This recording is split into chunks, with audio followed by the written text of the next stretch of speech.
Welcome to the Black Script Storytellers. My name is Kevin Marable, and today our guest is a producer, creative director, entertainer, educator, and now an actor.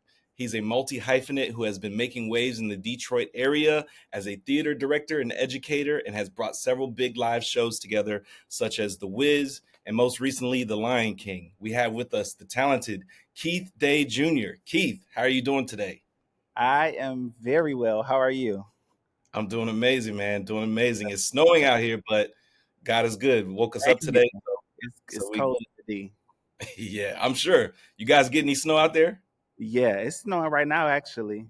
Yeah, Yeah. same here, man. Same here. All right, so I like to start off every interview with a Mhm. very simple question. Some might find it a little difficult to answer. Are you ready? Yes, I think I am. All right, that question is, who is Keith Day Jr.? Ooh. Um, I think you pretty much said it. I would just sum all of what you said in the intro up as Keith Day Jr. is just simply an entertainer. I feel like I was placed on this earth to entertain, whether it's producing, whether it's creative directing, whether it's acting myself, educating, and entertainment. I think that just the word entertainer sums all of it up for me because I think that all of those things play a pivotal role in entertainment. Right, right. But my Absolutely. goal, no matter what I'm doing, is always to entertain. Okay. All right. So, as I stated in the intro, you are a producer, creative director, entertainer, educator, and an actor. Let me ask, where did you begin? Ooh, it goes back to ooh, birth almost. When I was months old, I'm told, um, a very important father figure in my life. I called him Pancho. He was like a Mhm. granddad to me. He was a singer. He was literally like next to Stevie Wonder. It was like Stevie Wonder was the voice, and then it was Pancho, and he would sing to me when I was younger. And my family always would say like, "Oh, you." Anytime he sung to you, you always sung right back, the exact same notes. So I feel like it was like ignited there. And then from then on, early elementary school, my great grandmother was an educator, and she was heavily involved in theater and incorporating theater in education. And I Mhm. attended her schools, so she would place me in her performances that she put on at my elementary school. And from there, I did little small things in middle school until I was um, forced to audition for a group in Detroit called Mosaic Youth Theater of Detroit, Okay. and comprised of an acting and a singing ensemble where I joined the singing company, but we still did both. Mhm. So from birth up until that point, when maybe I was about 9 or 10, is when I really knew that entertainment was what I wanted to do for the rest of my life.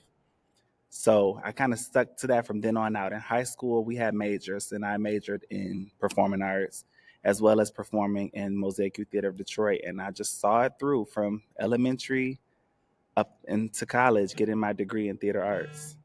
Yeah, absolutely, man. Now you are involved or heavily involved in producing live shows and live adaptations, and bringing them, to fruition through your schools.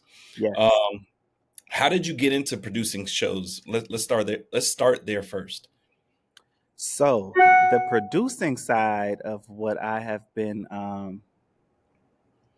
doing so far came from college. When I was in college, I had the privilege of being a president of an organization called Emergence to Serve. And from there, it was a fashion image society, Hmm. but it was my job to produce the homecoming fashion shows.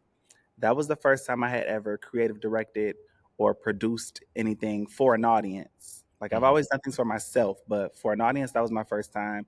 And getting to sit in those meetings and create and bring to life my ideas, it was something that I knew that I wanted to keep doing. So I would say that particular piece of producing started in college. And then after graduating, I was fortunate enough to secure a job in it. And it's been paying off ever since. So it Yeah. started with fashion shows, but I found a way to intertwine my love for theater with that as well. Okay. And did you learn everything that you know about producing and bringing these shows together? Did you learn that along the way through experience? How did you pick up the Through knowledge of? experience along the way. In the beginning, I kind of worked background, like so I did like styling and assisting, and then the following year, I was able to co-produce with another organization on campus, and then the year after that, it was given to me solely on my own. So I kind of worked my way up the ladder, and through each process, I was able to learn so much more and more to the point where when I did finish my last show when I was in college, I was asked to come back as a graduate to continue to produce the shows. COVID and the pandemic kind of hindered that, but that is what ended up happening. It was a privilege. The president of our university asked me to come back to produce our shows at Clark Atlanta University, where I graduated, my alma mater. So it all Okay. kind of paid off. Yeah. Okay. All right. Now, about a month ago, you brought a live adaptation of The Lion King to your school, and that's to include full costume design, dancers, singers, etc. What does it take to put together a project of that magnitude? Patience, time, time, and patience. I would say are the main two key components that it takes to put on a show of that magnitude in my eyes, and passion. Mhm. You got to really love what you're doing, and you got to really love kids. If you're working with kids specifically, you have to really love kids to do this job. It wasn't something done overnight. I think I had the idea to do the show when last June I traveled to New York. I had saw the show maybe 2 or 3 times, and I had my heart set on doing another show. But I went to New York and I went to see it again. And as I'm in the audience, I was like, I can do this. Yeah. And from there, I put out my phone and I'm taking notes while I'm watching the show. Like intermission, I remember I wrote down all of my notes for Act One. Then once the show was over, I wrote all of my notes for Act Two, and I came back. And at this time, I was still teaching in the classroom. And I came back and I talked to my superintendent, Dr. Colvin. I was like, I want to do this show. And he was like, okay, well, let's go for it. He gave me the opportunity. I took on a new position as director of theater arts for the entire district. So I'm not in the classroom anymore. And I'm pulling kids that actually want to be a part of the performing arts. And I'm solely working with them. Right. And yep, from then there, we got the license in July to do the show from Disney and Music Theater International. Wow. And over the summer, I worked with students a little bit, but I did official auditions in October. October, and then from October to December, rehearsed for the show. And at the beginning of October, I traveled to Utah to purchase the costumes for the show because that was Okay. one of the main things. That was one of the main components of the show, in my opinion, were the costumes. Very intricate. It's a lot of puppetry, Yeah. and yeah, it was a lot. It was a lot, but from the content that I was able to see online, I was like blown away by how authentic everything looks, Thank from beginning to end. And this being a student-led project, and you. these are younger. Well, I don't know what the age range is, but it looked like a lot of young all the way up to old. I don't know if it's Yeah. elementary to high school, Yes. So but typically, for the first 3 years of working in the district, I was just a theater teacher, and I only worked with elementary students from kindergarten to fifth grade.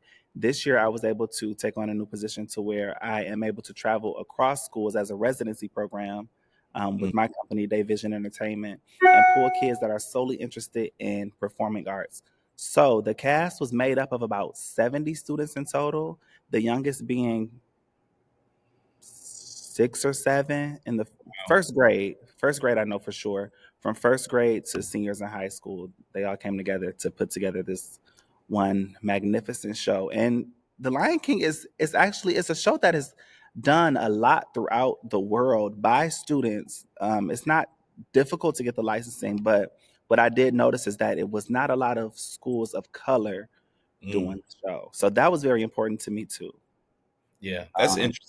And that Representation of was the story and just the show in general, I felt like I would love to see our kids put on this production of this magnitude, and it was great. I don't take anything back. I would do it all over again. That's definitely amazing for sure, and I'm glad that you mentioned the licensing portion. Although it wasn't necessarily a question of mine, but you sparked the question with within our conversation. Um, what does it take to actually get the license for to do a project such as this, to take on something like this? So it starts with a simple, well, maybe not so simple application. It also depends on what show you're doing. Okay, Some shows you are not able to license. Some shows you are. So with this show, we were able to license it through music. Disney gave permissions to Music Theater International to license a version of the show. So the show that is licensed out to schools, it is not the exact same show that is on Broadway because the show is still so popular on Broadway. right. So, Okay, and it's adapted for students. So some scenes are taken out, some words are changed, and things like that, just to make it a show for everyone, right? right. But you go through the application process. I did 2 shows. So the pricing of the license depends on Hmm. the show dates, and the location of the show, like so what city or state you're in, and the size of the audience. And from there, they have their numbers where they calculate however what that adds up to. And if there isn't a company or organization already doing the show around that time, that Hmm. determines whether or not they give you permissions for the show or not. So Okay. yep, the first week of July, I think I sent in our application for 2 dates. Our audience size was about 650 a night. Wow. Um, Wow. and yeah, I want to say maybe like the next day or two, I was approved to do it. And once they approve you, you gotta pay. But thankfully, I was given the budget this year to where we were able to afford to pay for the licensing. And anything outside of that, you have to pay for it too. So like video, like if you want to stream the show live, that's a separate fee. If you want to just Oh video yeah. record it, that's a separate fee. If you want to use merchandise, anything like that, that was added on fees. So we did the licensing for the actual show, and we did the video licensing as well. So we will be putting out a video recording of the show in the next Nice. couple of days, actually. Nice. Yeah. Disney waits no time to get that Oh, money. Disney does not play, and I didn't want that. That contract was solid. It was certain things that, like, the kids would ask, like, "Can we do this?" No, because you cannot adjust the script. Right. You can't make any of your own little personal tweaks. You can't add. You can't subtract. You have to use specific music. It was a lot. Even when it comes down to promoting the show, you can't do like billboards. You can do a radio interview, but you can't do a radio ad. We Yeah. did an interview with CBS that was accepted, but if I were getting paid, it wouldn't be. Um, I had to set a certain amount of tickets aside just in case they wanted to show up and see the show, just to make sure I was doing everything right. Oh wow. Yeah, Okay. so it's a lot that goes into it, but in the end, it's all worth it. It's all Right. worth it. Just follow the rules. That's all you got to do. Right. Yeah.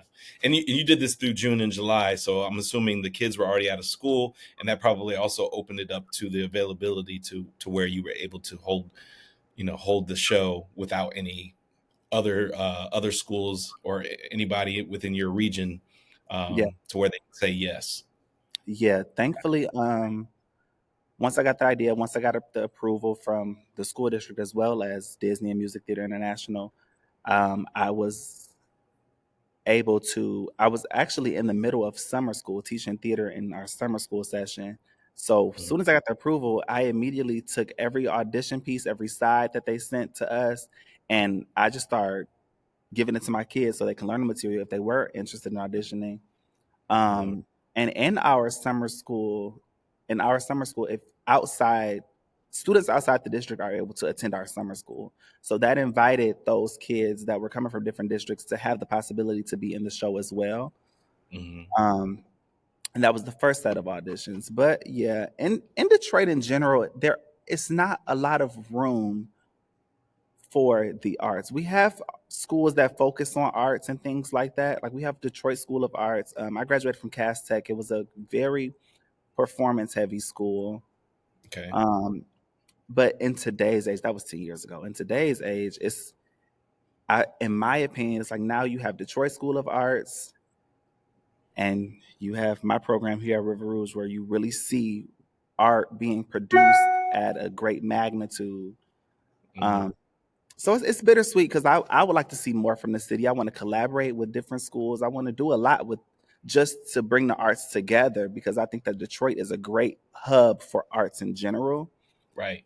outside of just theater, music as well, like all forms of entertainment Yeah, do absolutely. really well in Detroit. So I would love to just see Detroit students on a grander scale when it comes to performing arts. Yeah. And kudos to you for allowing and giving them a platform to where they can actually express themselves and show up Yeah, within their talent and be able to showcase their talent. And you're giving them that chance to be able to do that. So that's huge, man. A lot of kids growing up don't really have this opportunity, and for you right. to be able to step in and Yeah, provide that for over 200 plus students, through four different school districts yeah. is A lot. that's It can be a lot at times. And it's for commendable though. while I was doing it by myself, but thankfully I have help now. I have an amazing assistant director. Her name is Lexis El Brianna. She does a lot of films and things like that as well. And she came in and connected with the kids immediately. And she is a lifesaver. She's one of my very close friends now, and I couldn't imagine doing it without her. Yeah. All right, I got one more question as it pertains to theater, and you working with the youth, and then we can move forward. But can you talk a little bit about why it's so important to give back and pour into the youth, in particular, our young people of color? Well, I just knew how important it was to me when I was their age. Hmm. Um, there weren't a lot of places that you can go for people of color where we could afford to get the type of training that was necessary to be able to make it in an industry like entertainment. It's one of the hardest industries to be successful in. And the tools that are needed can get expensive. So I think that it's important if I'm here, why not give back? I don't need anything from the students. I just need them to love the craft. And Hmm. that's all it takes for me to want to give back and to pour into you because everyone ages. I'm not getting any younger. So once this generation has had their time, someone is going to have to come up and do it. And if they're going to do it, we want them to do it right. And if I can help, why not? Some Hmm. people are not helpful. Some people do not like to help. Some people can be selfish. Some people can be stingy, but that's their prerogative. That's not, I don't feel like that's why God placed me on this earth. I think that I was placed here to spread the word, share Right. the craft, because without that, I think that is how the arts die. And that is how people lose their passion and don't want to be a part of it. And people get into it for the wrong reasons around because of that. And that's what Hmm. I don't want. Yeah. Absolutely, man. All right. So now you recently starred in your first feature film Yes. called The Perfect Hymn. Yes. Can you talk a little bit about your role and what the film is about? Yes. So The Perfect Hymn follows a story of two lovers, a middle-aged woman with three sons who finds herself falling in love. She is head over heels about this man that she feels can do no wrong, but everyone around her, her support system, thinks otherwise. And the story kind of navigates through that struggle and conflict to see, okay, who's right about this man and who's wrong. Is Hmm. he perfect or is he not? And my character is a friend of the main guy, Jerome. Aspen is one of his longtime friends. They work together, Hmm. and some people might think that Aspen has is a little shady, but all of that plays out in the movie. Yeah, Okay. Yeah. Yeah. I You don't want to you spoil it for gotta people who watch it, haven't right? seen. You gotta Yeah, watch it. yeah. Where can folks watch The Perfect Him? So the Perfect Him is streaming now on Tubi. It was a great film. I'm so excited. I'm so proud of the work that was put out. I'm so happy with the response that it's been getting. Yeah, so stream it on Tubi. it is there for you to watch over and over and over again. Hmm. And yeah, Okay. And um, in order for you to get your role, did you have to audition? Did you submit a self tape? How did you land this role? I did. So initially, the role was not for me. Okay. The producers and the writer, I'm good friends with one of the writers and who directed. Her name is Keela Harris. She has her own production company, Everything Key. Hmm. And she reached out to me telling me about the movie to work on the set. So I came in like kind of assisting with production, and we were having a conversation, and she was like, what do you think about your brother? Because my brother, KC Clark, he does movies here as well. And she Uh, was like, "Oh, what do you think about your brother doing this movie?" I was like, "Well, yeah, like shoot it to him. Let's see what he thinks, and go from there." hmm. She's like, "Okay." She's like, "But I'm also thinking that you should go for it too." So I'm like, "All right, well, why not?" So my brother ended up not being able to do it because he was Hmm. filming for something else. So and we had and it was months. This was maybe like January, and then I ran and me and my friend Keela ran into each other at another premiere for one of his movies, I believe. And she was like, "What are you doing tomorrow?" And I was like, "I don't have any plans." She was like, "Can you come to the table read for The Perfect Now?" I'm like, "Sure." Hmm. I went in, I did the table read. It was a cold read, and when I left, they sent me a text to ask me if I would play Aspen. Yeah. Yeah, and it was on from there. Hey, congratulations, man. Thank you Congratulations. so much. Yeah. Thank you. It was so fun to make. It was just a blast. The set, the environment on set was great. The producer, Brow God, Drea Boyd, she was amazing. Keela as a director was great. The cast was great. I literally had no complaints. For it to be my first time like filming on a movie set, I didn't know what to expect. But Hmm. I think I got the good end of the filming industry for my Right. first time. Right. Yeah. Now, do you Yeah. see yourself taking on more roles? Are you going to begin to audition for other parts, or are you going to take it slow Absolutely. and see what comes your way? Absolutely. I definitely want to take this year and kind of pour into myself more. I gave a lot. I gave a lot last year, and I still plan to give as much as I did, but I want to give a little bit to myself as well. Mm-hmm. And I think that includes auditioning and going for more acting roles. Yeah, because it's a passion of mine. I love being on stage, newfound love for film. Hmm. So I definitely think that I want to continue to act on screen. Right. And the fact that they brought you in initially for production, Yeah, that's also another avenue that you can look at as well. If you're not acting in it, you can also add a branch to what it is that you do and have that production arm exactly. and come in as a producer or somebody that's a part of the production, um, Yeah, help put things together behind the scenes maybe. for sure. Because I think we spent about, I want to say filming was maybe like 10 days. It might have been a little over 10 days. And out of Mm. those 10 days, I filmed for 4, and then I came back to film one final scene. I don't know if you saw it was the beach scene. I came back like 2 weeks later to film that. I haven't seen it yet, but I do plan on watching it. I hadn't Okay. had a chance to check it out. So I came back and filmed that. But out of those 5 days of filming, the rest of the days I was still on set to work production. Mm. So I was Okay. there every day of set working. If I wasn't working, I was filming. Yeah, so it already worked out in your favor, and they had already had an interest in you working production. It just so happened that they thought you were perfect for the part of Yeah, Aspen yeah, as well. definitely. And again, I'm just so thankful to God Mind Productions who produced the film and Everything Key to giving me the opportunity. I'm definitely grateful. Yeah, that's awesome, man. Yeah. Now your production company or your entertainment company, Yes. Dayvision Entertainment. What do you see, or where do you see your company in the near future? The end goal for Day Vision Entertainment is the ultimate goal. It has two parts to it. So for one, I want to build a production studio here in Detroit. Hmm. I want Day Vision Entertainment to have his own sound stages, his own theater to host his productions.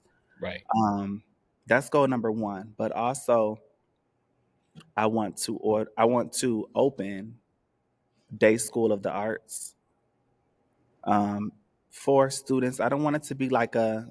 It doesn't have to be like a 8 to 3 school, but I want it to be a school that focuses specifically on performing arts, whether it's singing, whether it's dancing, whether it's acting, Right. musical theater, tech, behind the scenes, stagecraft. I want all of these avenues of entertainment to be offered as courses in this school, Day Hmm. School of the Arts. That is my ultimate goal for Okay. both students and adults. Yeah.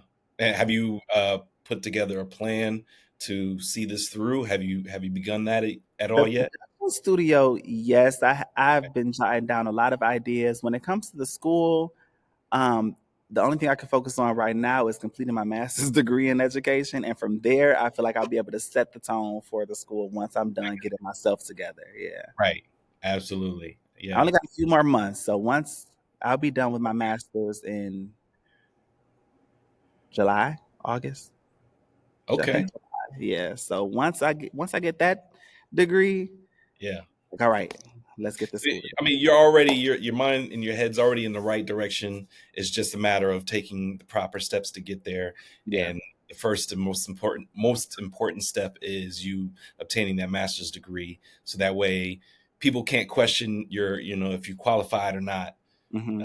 and you have the education backing you, and then Hmm. you already have the knowledge and everything else that you've done, to bring forth everything for these students, and all of those avenues of entertaining.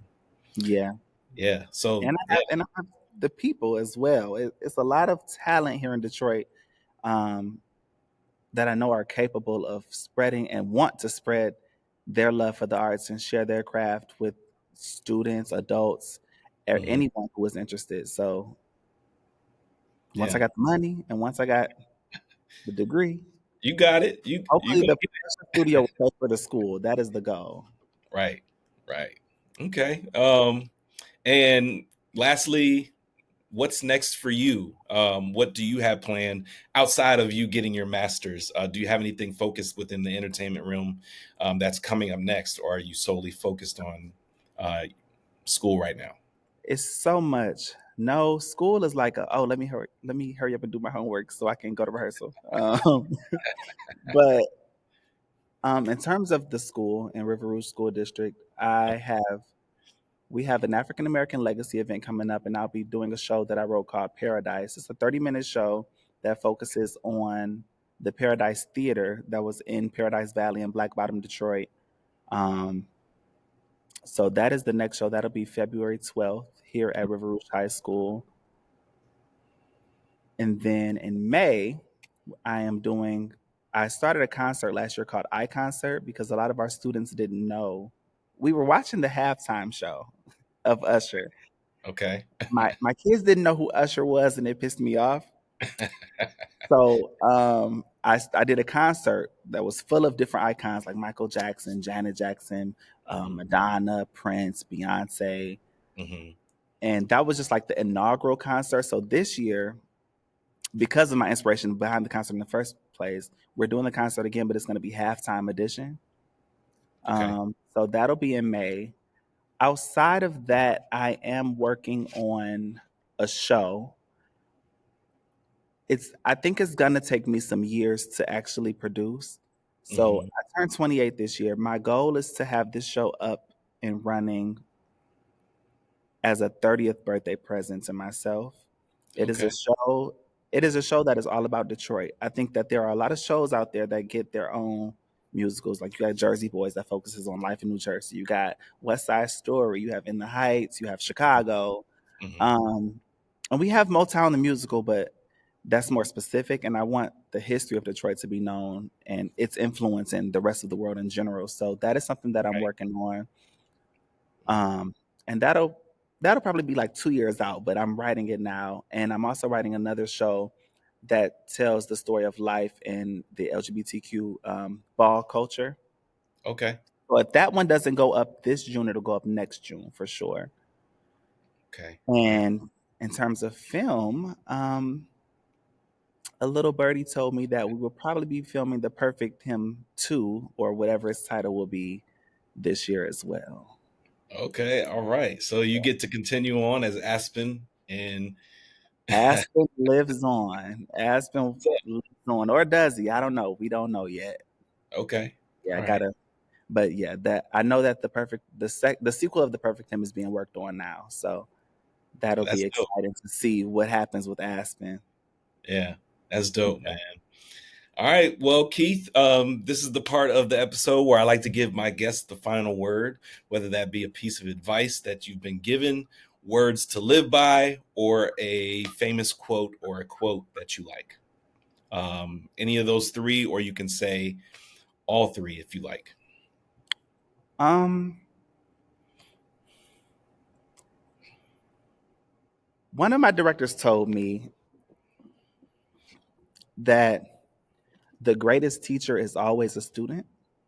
Mm, And that resonates with me so much because, yes, while I'm here to spread what I know, but I think that it's very important to also be able to take in what you don't know as well.